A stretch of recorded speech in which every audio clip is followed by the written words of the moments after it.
Well, with a name like Grossmorn National Park and town names like Badger, Twillingate, and Dildo, I had to go check it out.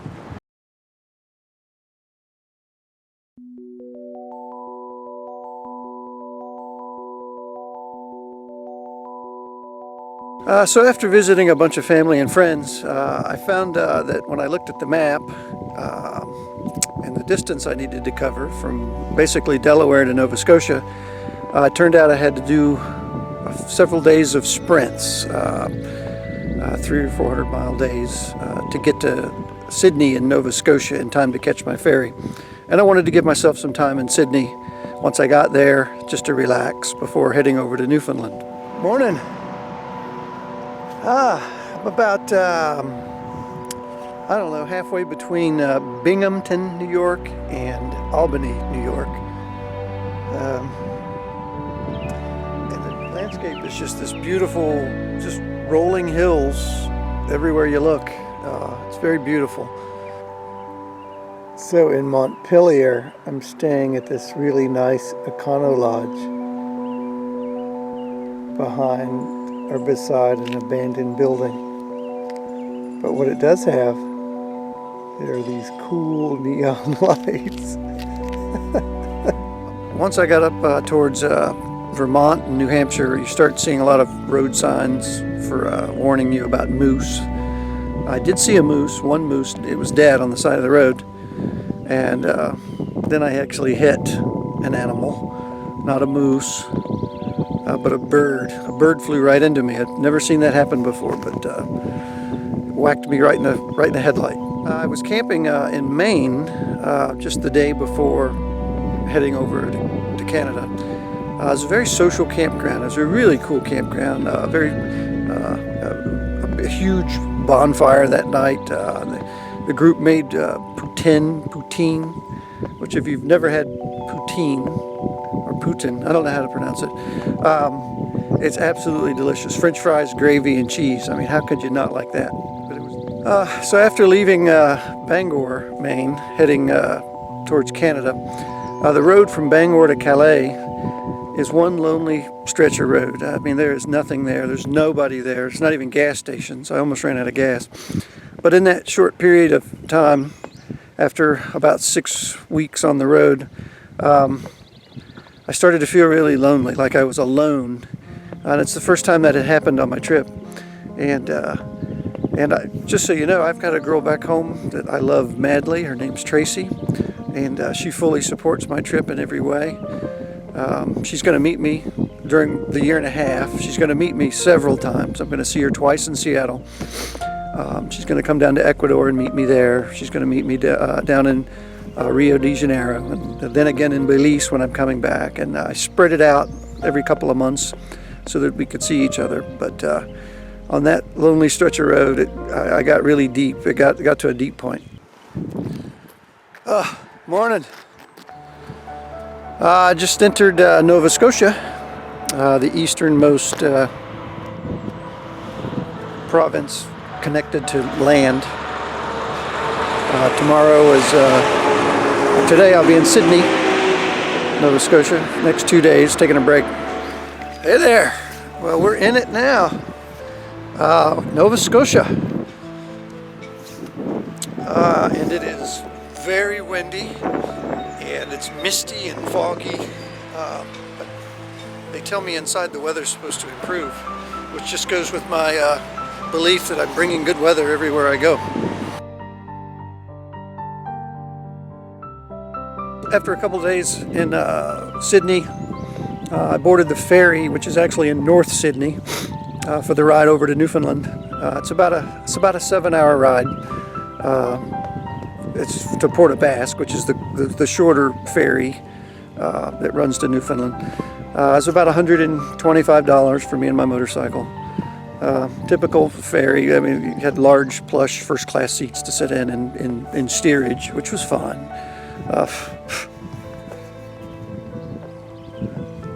Bugs out here. Excuse me.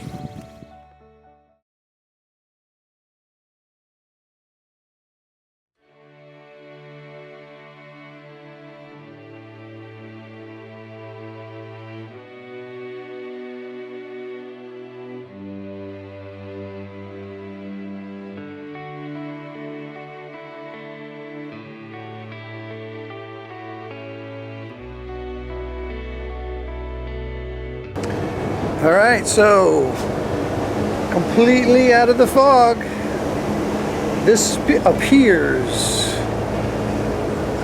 You know where that is? Newfoundland. They pronounce it a strange way, or a different way than I would pronounce it. Newfoundland. We are here. Good morning.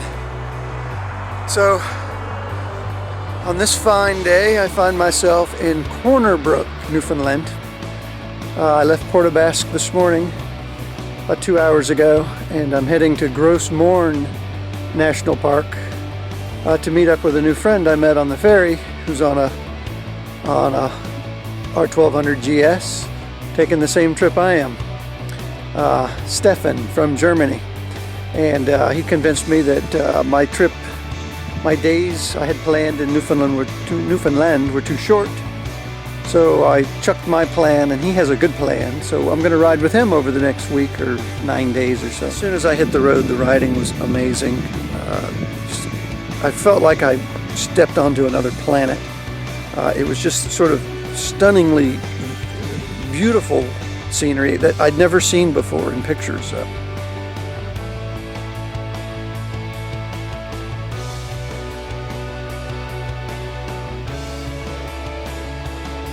All along the west coast of Newfoundland, they have these tabletop mountains, and Gros Morne National Park is on the west coast, sort of in the middle of these, and they're stunning. The granite cliffs that just go straight up, and the road goes through them, so you're constantly being bombarded with things flying by you on the left and right.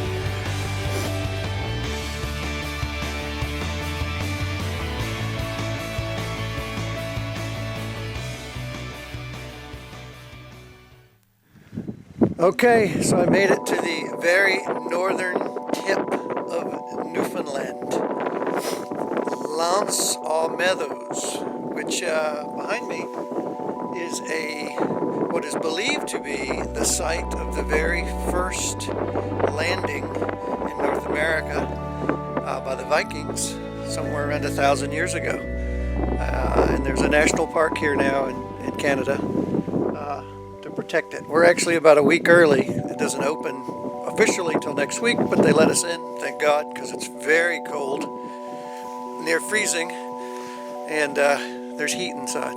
But astonishingly beautiful. Now, in this video, you probably can't see it because it's way off on the horizon, but we have icebergs. Icebergs! Can you believe that? Icebergs. My first ever. I stayed in these small hotels along the coast. We were there before tourist season, which was good because we basically had the whole island to ourselves.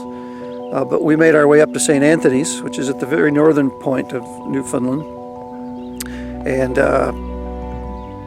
we took a whale watching tour there.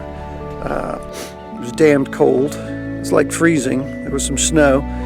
Didn't see any whales, but we saw lots of icebergs, which we got really close to, and they were animals teeming all over the place.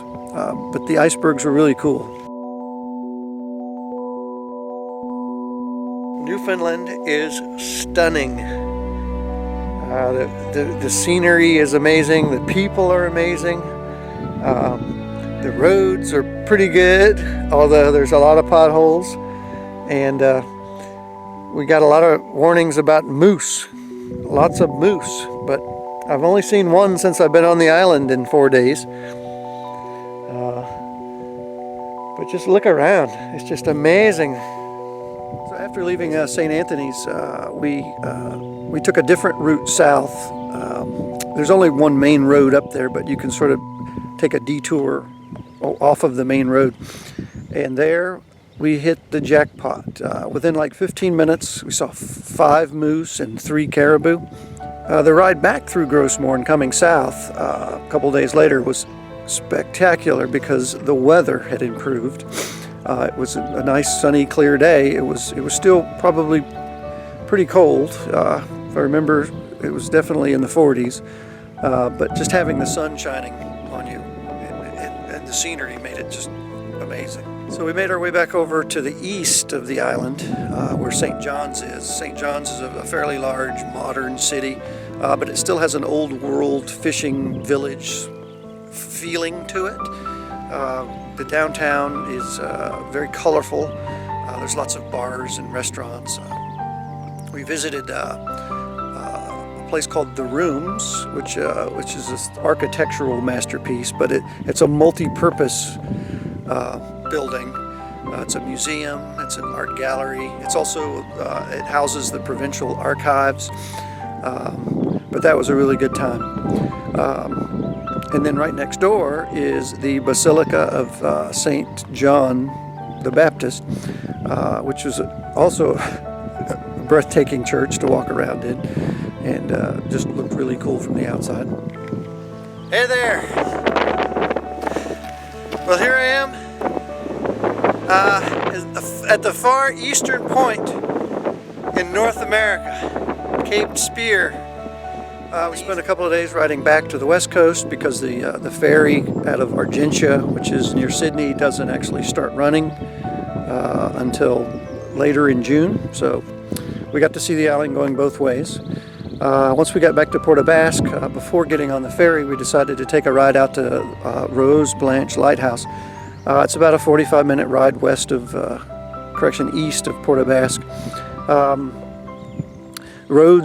The scenery and the roads and the riding was pretty good. The condition of the roads were not. Lots of potholes and some dirt, but I mean nothing we couldn't handle. But we were rewarded when we got there. Port aux Basques, the lighthouse there at Rose Blanche is amazing.